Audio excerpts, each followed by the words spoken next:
Ganda na yung saging ano. Inabono natin ng organic yan eh. Gaya ng organic na pataba.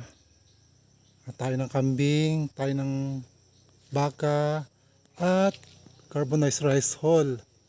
Kaya tingnan mo, ang lalago na ng mga dahon no. Salamat naman no. Wow.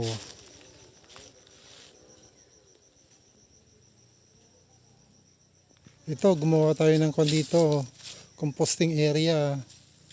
Ayan, may ano yan. Natatabunan yung tayo ng kambing, tayo ng baka, tsaka carbonized rice hull.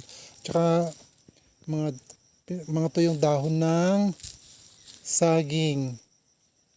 May mga damo din yan sa ilalim.